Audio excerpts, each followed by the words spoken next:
Rape చేసి ఊరుకునేవాళ్ళు, ఇప్పుడు చంపుతున్నారు. అందుకని మనం అసలు ఈ డిమాండ్ పెట్టడం వల్ల అసలు ఇప్పుడు రేప్ జరిగినంత మాత్రం చనిపోవాలా చెప్పండి? చనిపోవక్కర్లేదు కదా, ఆమెకు బతికే హక్కు లేదా? ఆమె బతకాలి ప్లస్ ఆ రేప్ జరగడం అనేది ఆమె తప్పు కాదు. తప్పు చేసిన వాళ్ళు బాగానే ఉండి ఆమె ఎందుకు న్యూనత ఉండాలి అంటే కొంత బ్యాగేజ్ ఉంటుంది.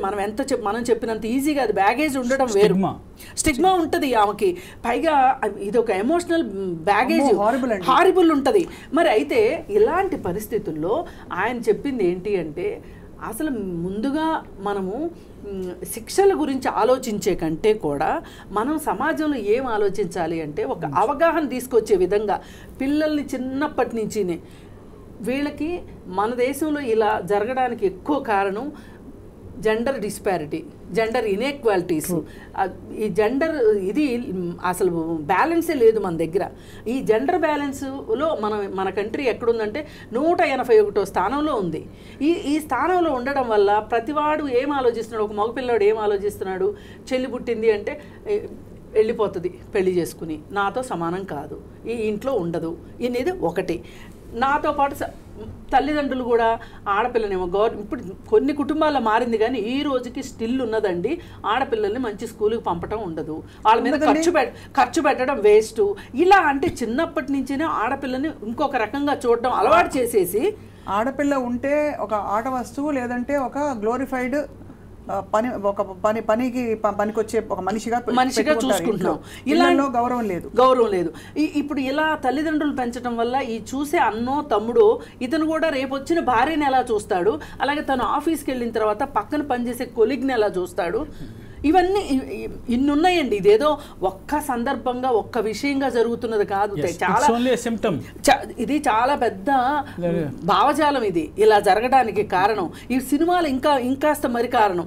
అవును, సినిమాలు మరి కాస్త కారణం. పైగా ఇంకొకటి అండి, ఇవాళ ఈ ఫోన్ వచ్చిన తర్వాత రీల్స్ ఎట్లుంటున్నాయి, సంబంధం ఉన్నోళ్ళు సంబంధం లేనోళ్ళు ఎంత అశ్లీలంగా రీల్స్ చేస్తున్నారు. వీళ్ళు ఫ్యామిలీ పీపుల్ అనుకునే వాళ్ళు కూడా చాలా అశ్లీలంగా చేస్తున్నారు. దీనివల్ల ఏమవుతుందంటే అసలు మనకు ఒక కల్చర్ అనేది లేకుండా అయిపోతుంది. ఒక డీసెంట్ కల్చర్ని మనం మర్చిపోయి చాలా రోజులు అయింది అనిపిస్తుంది. మరి ఈ పరిస్థితుల్లో అసలు ఉమెన్కి గౌరవం ఎక్కడి నుంచి వస్తుంది? గౌరవం మాట మీరు అన్నట్టు పక్కన పెట్టండి. అసలు బతకడానికి స్వేచ్ఛగా తను వెళ్ళి ఇప్పుడు ఎవరి గురించి మాట్లాడే వాళ్ళ ఒక మెడికో పీజీ చేస్తున్న ఒక మెడికో తన విధుల్లో భాగంగా సెమినార్ హాల్ కి వెళ్ళడం సర్వసాధారణమైన ఒక పరిణామం కాదండి. అక్కడ ఇంకోటి కూడా ఆలోచించాలి. క్లబ్ కైనా వెళ్ళొచ్చండి, ఎక్కడికైనా వెళ్ళొచ్చు, but who has the right? పైగా ఇంకోసేపు నిద్రపోవటానికి వెళ్ళింది ఆవిడ, అక్కడ జరిగింది సెమినార్ హాల్లో. బట్ ఇది ఓవరాల్గా మీరు అన్నట్లు there is a stigma in the society. Rape విక్టిమ్కి స్టిగ్మా, డైవర్స్కి స్టిగ్మా. ఇండియాలో చాలా స్టిగ్మా ఉంది ఉమెన్ పట్ల.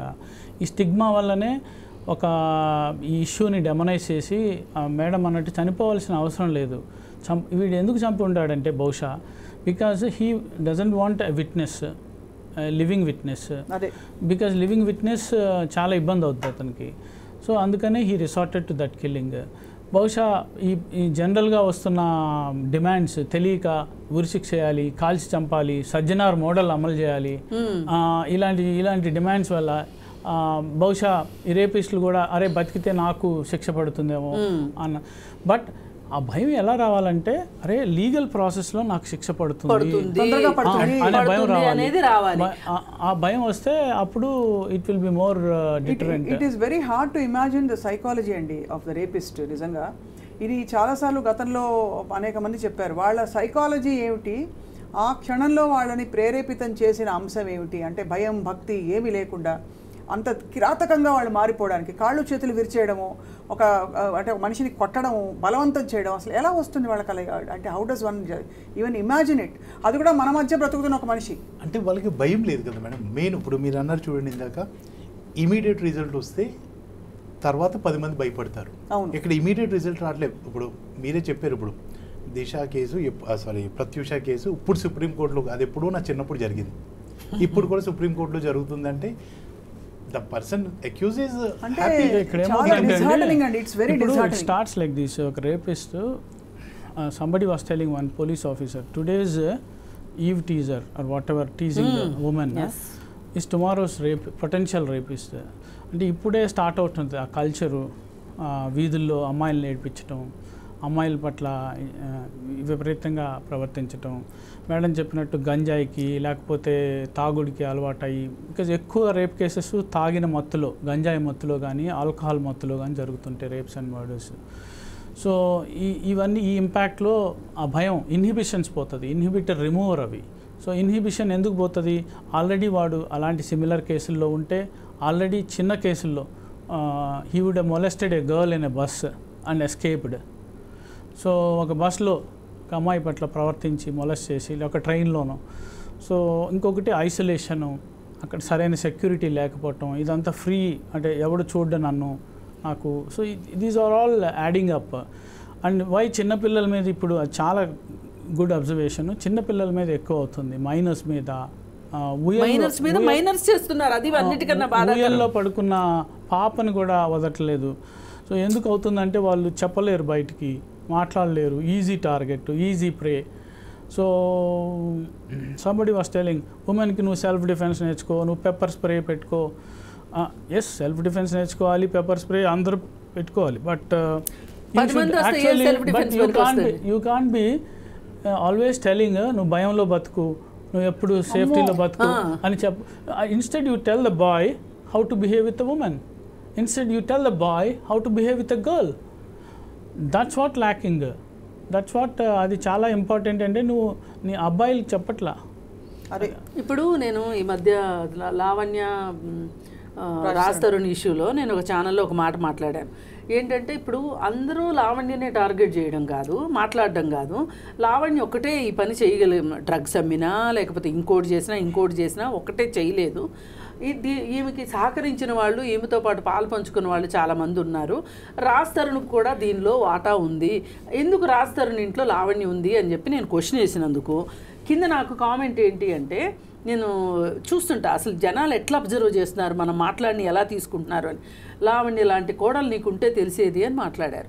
కరెక్టే, లావణ్య లాంటి కోడల్ని ఎవరు కోరుకోరు, బుద్ధి జ్ఞానం ఉన్నవాళ్ళు ఎవరు కోరుకోరు, కాదనట్లా. కానీ రాజ్ తరుణ్ లాంటి కొడుకును కోరుకుంటారా? మస్తాన్ సాయి లాంటి కొడుకును కోరుకుంటారా?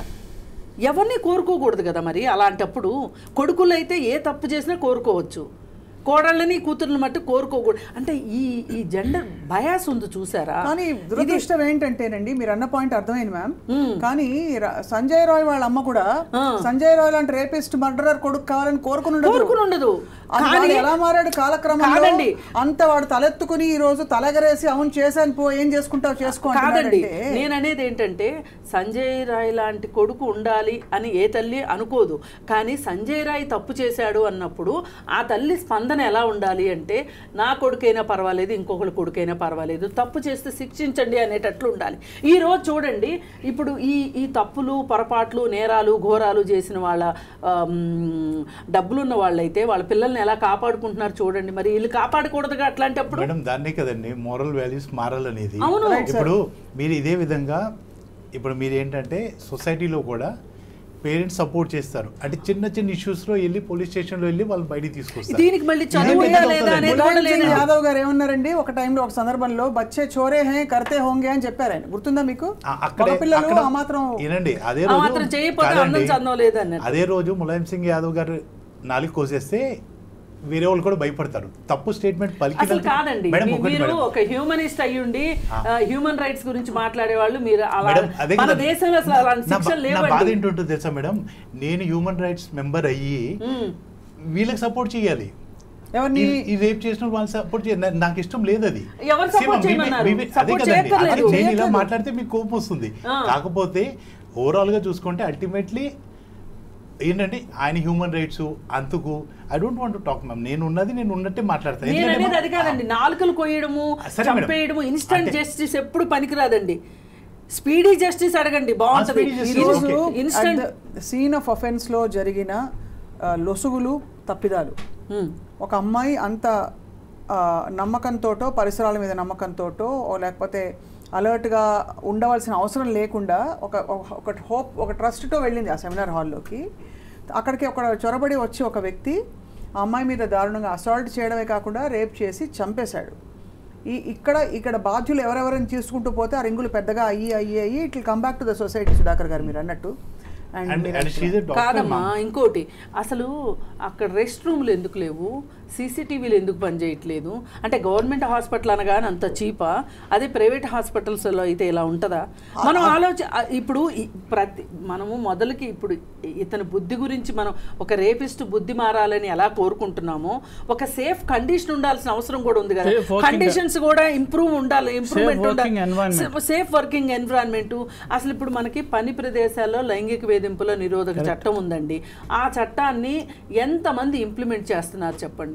అసలు చట్టాలదే, నేరాల దారి నేరాలదే అన్నట్లుంది. అంటే ఎవరికి అసలు ఇంతవరకు ఇది ఒక థియరిటికల్ ఎక్సర్సైజ్ గా మిగిలింది కానీ నిర్భయ యాక్ట్ ఏదో చిన్న నన్ను ఇలా ఏంటి ఇబ్బంది పెట్టాడు అని చెప్పి కేసులు పెట్టడం తప్ప వాటికి నిజంగానే it is taking a long time. Madam, ఒక మాట, అది షీటీమ్ ఎఫెండర్స్ కౌన్సిలింగ్ చేసేదాన్ని. వాళ్ళు ఏమంటారండి? వాళ్ళు ఫస్ట్ తల్లిదండ్రులు కూడా అండి మా పిల్లలు అట్లా చేయరు అనేవాళ్ళండి. వచ్చి మన దగ్గర డాక్యుమెంటరీ ఎవిడెన్స్ ఉంటుంది, అంటే వీడియోలు తీయడము, వాళ్ళు ఫోటోలు అవన్నీ ఉంటాయి. అవి చూపించిన తర్వాత అండి వాళ్ళు అసలు కింద పడి డొల్లీలు పెట్టడమే ఎక్కువ. అంత బాధపడిపోయేవాళ్ళు, సిగ్గుపడిపోయేవాళ్ళు. ఈ పిల్లలు కూడా మా తల్లిదండ్రులకు తెలిసిపోయింది అనేసరికి చాలా బాధపడేవాళ్ళు. ఇది ఒక రకంగా ఇంటర్వెన్షన్ అండి, చాలా మంచి ఇంటర్వెన్షన్. కానీ అసలు మీరు ఈ అఫెండర్స్ తో మాట్లాడినప్పుడు వాళ్ళ సగటు సైకాలజీ ఏమిటి, ఏమని చేస్తుంటారు? అలాగా పట్టుబడవనా, లేకపోతే ఏముందిలే ఆడపిల్లని అండ నా హక్కు అనుకుంటారా? ఇప్పుడు ఒక అబ్బాయి ఏమన్నాడంటే, మా భువనగిరి దగ్గర బస్సులో కూర్చున్నప్పుడు ఆ అమ్మాయి చున్నీని వెనకమాల సీటుకి టై చేసేసాడు, ముడేసేసేస్తే ఆ అమ్మాయి కంప్లైంట్ చేసింది. కౌన్సిలింగ్కి వచ్చాడు. నువ్వు ఎందుకు చేసావు? చేశానని ఒప్పుకున్నాడు. ఎందుకు చేసావు అని అడిగితే, అసలు మీకేం తెలుసురా ఆ అమ్మాయిలను ఏడిపించడం కాలేజీలో, మేము ఎలా ఏడిపించామో తెలుసా అని వాళ్ళ బాబాయ్ ఒకసారి అన్నాడంట వాడితోటి. అది అంటే ఇంట్లో ఉండే వాతావరణం వాడిని ప్రేరేపించింది. అలా అంటే అప్పుడు చట్టం లేదు. ఇప్పుడు శ్రీకృష్ణుడు, మన పురాణాల్లో శ్రీకృష్ణుడు ఆడపిల్లల బట్టలు తీసుకెళ్ళాడు, దాచేశాడు అంటే అది ఒక పురాణం. ఆ రోజు చట్టాలు లేవు. కానీ మా పురాణాల్లో ఉంది కదా, ఈరోజు చేస్తానంటే కుదరదు కదా. అందుకని మనం సమాజంతో పాటు ఇవాల్వ్ అవ్వాలి, సమాజంతో పాటు మారాలి, నేర్చుకోవాలి అనేది ఉండాలండి. అక్కడ ఖచ్చితంగా ఆ పిల్లాడికి తెలియలేదు అది తప్పని. కానీ వన్స్ మనం తెలియజేసిన తర్వాత, చట్టం గురించి చెప్పిన తర్వాత, 30 సెకండ్లో ఒక ఆడపిల్లని తేరిపారా చూడకూడదు అని చట్టంలో ఉంది అని ఎంతమందికి ఈరోజు మన భారతదేశంలో మనం కేసు పెట్టచ్చు. ఇప్పుడు ఇలాంటివన్నీ మీరు ఉజ్వల గ్యాస్ బండ ఇచ్చిన విషయం పెట్రోల్ బంక్ దగ్గర పెద్ద పెద్ద హోర్డింగ్స్ ఉంటాయి, కానీ ఇవి పెట్టరా? ఇవి ఎందుకు పెట్టరు? ఇప్పుడు చాలామంది పొలిటీషియన్స్ ఫ్లెక్సీలు చూస్తున్నాం ఊరంతా ఇకిలిచ్చుకుంటా. 60 ఏళ్ళోడికి కూడా పుట్టినరోజులు చేస్తాం మనం. కానీ ఆ ప్లేస్ని మనం ఇలా సమాజానికి పనికొచ్చేట్టుగా ఎందుకు వాడుకోకూడదు? సినిమా హాళ్లలో స్లైడ్స్ ఎందుకు వేయకూడదు? అసలు first of all sex offenders గురించి ఇక్కడ మన భారతదేశంలో వీడు అఫెండరు, వీడు పీడోఫిల్ అని కానీ ఇంకోటని కానీ పోస్టర్లు పెట్టే సిస్టము, పబ్లిక్ షేమింగ్ సిస్టమ్ మన దగ్గర లేదండి. సెక్స్ రిజిస్ట్రీ లేదండి, అది రావాలి. దాని మీద డిమాండ్స్ ఉన్నాయి. I think they should sex offenders registry అని ఉంటుంది. దాని మీద సుప్రీంకోర్టులో కూడా కేసు నడుస్తుంది. సెక్స్ అఫెండర్స్ రిజిస్ట్రీని ఓపెన్గా పెట్టాలి అని. I think that should be done. Sex offenders, most of the countries, foreign countries లో ఉంటుంది. ఇంకొకటి అంటే అది టైం పడుతుండొచ్చు బహుశా. మన దగ్గర అయితే డేటాబేస్ అంటూ పబ్లిక్ డేటాబేస్ అయితే లేదు. బికాజ్ అన్లెస్ ఈ ఉద్యోగాలు ఇవ్వాలన్న పోలీస్ వెరిఫికేషన్ అంటున్నారు, కానీ జనరల్ కేసెస్ గురించి తెలుస్తుంది. బట్ స్పెసిఫిక్గా సెక్స్ అఫెండర్స్ రిజిస్ట్రీ అనేది ఇట్స్ వెరీ. పైగా ఇంకొక గమ్మత్ అండి, ఇప్పుడు వీడు ఎవడైతే నేను చేశానని గంతులేస్తున్నాడో, నేనే చేశాను అని, వాడికి 4 పెళ్ళిళ్ళు అయ్యాయని, ఒక భార్య చనిపోయిందని, అసలు అలాంటి వాడికి అక్కడ వాడు అసలు వాలంటీర్ ఎట్లా అయ్యాడండి? సివిల్ వాలంటీర్ ఎట్లా అయ్యాడు? చాలా పెద్ద క్వశ్చన్. ఇది అసలు అత్యంత ప్రశ్నార్థకమైన ప్రశ్న అది. ఇంకొకటి objectifying women in the cinema.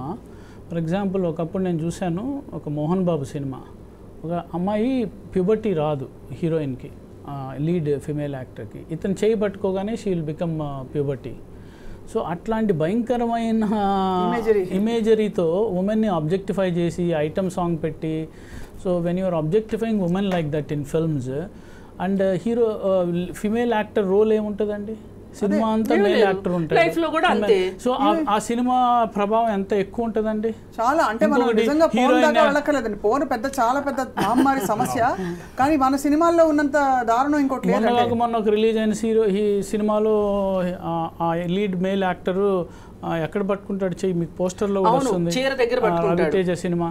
So ఇదంతా ఏమన్నా మనం మాట్లాడితే ఆ పిచ్చి ప్రకోపంలో ఉన్న ఈ ఫ్యాన్స్ అందరికి కోపం వస్తుంది, మన మీద పడి రక్కేస్తారు. సో ఇదంతా అంటే it's culture you are bringing in. మన సాహిత్యంలో ఎలాంటి కల్చర్ ఉంటే మన సినిమాలో ప్రభావం ఎక్కువ, ఆ సినిమాలో ఎలాంటి కల్చర్ ఉందో it will reflect outside. ఖచ్చితంగా sir. So apart from that in స్కూల్స్లో కూడా I think schools role as parents role, స్కూల్స్లో కూడా గుడ్ టచ్ బ్యాడ్ టచ్ గురించి చెప్తున్నారు ఇప్పుడు. ఒకప్పుడు అది కూడా లేదు కదా, ఇప్పుడు ఇంకా they should further talk about this. We have అంటే అన్ఫార్చునేట్గా మనం ఒక చాలా అసహజ వాతావరణంలోకి వచ్చేసామండి. ఇదివరకు ఇప్పుడు నిజంగానే అంటే అల్లారు ముద్దుగా పెంచిన చిన్నపిల్లల్ని తాతయ్యలో మావయ్యలో వాళ్ళు చేరదీయాలంటే ఇప్పుడు ఈ కాన్సెప్ట్స్ అన్నీ అడ్డొస్తున్నాయి ఖచ్చితంగా. అంటే ఒక గోడ వచ్చేసింది. ఆడపిల్లలు సురక్షితంగా లేరు అనే మెసేజ్ చాలా క్లియర్గా వెళ్ళిపోయింది. బట్ డెఫినెట్లీ ఐ థింక్ ఇది ఒక డిబేట్తో తెలియదు కదా సుధాకర్ గారు అండ్ కృష్ణకుమార్ గారు, రమేష్ గారు, ముగ్గురిని ఒక లాస్ట్ క్వశ్చన్తో I want to wind up today. రేపు సుప్రీంకోర్టు హియరింగ్లో ఆర్ రాబోయే తదుపరి ఇన్వెస్టిగేషన్ ఏ దిశగా ఎక్స్పెక్ట్ చేయొచ్చు sir? I think your the expert ఇక్కడ. అంటే సుప్రీంకోర్టు ఏం చెప్పగలదు, టైం బౌండ్, సిబిఐకి నువ్వు ఇంత తొందరలో టైం బౌండ్ ఇన్వెస్టిగేషన్ చేయి, టైం బౌండ్ ఛార్జ్షీట్ అయ్యి అని చెప్పగలదు సిబిఐకి.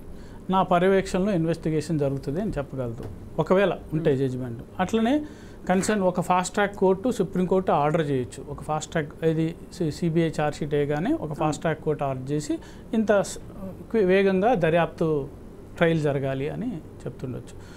బట్ సుప్రీంకోర్టు కూడా ఎలా ఉంటుంది, justice natural law of justice, it should not pressurise so that if ఈ ఎవిడెన్స్ లేకుండా ఇతనికి శిక్ష వేసేయండి అని సుప్రీంకోర్టు చెప్పలేదు.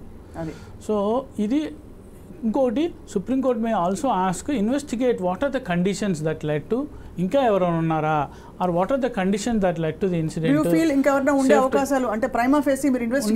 ఉండకపోవచ్చు because whatever that is coming up, it could not be case of gang rape, but we have to wait and see.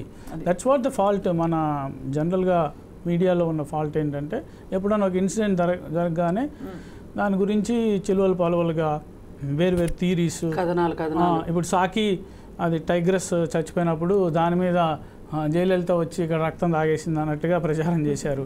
అట్లనే ఏదైనా ఒక సెన్సేషనల్ ఇన్సిడెంట్ అవ్వగానే దాని చుట్టూ ఒక భ్రమలు ఒక ఎన్ని అల్లటం.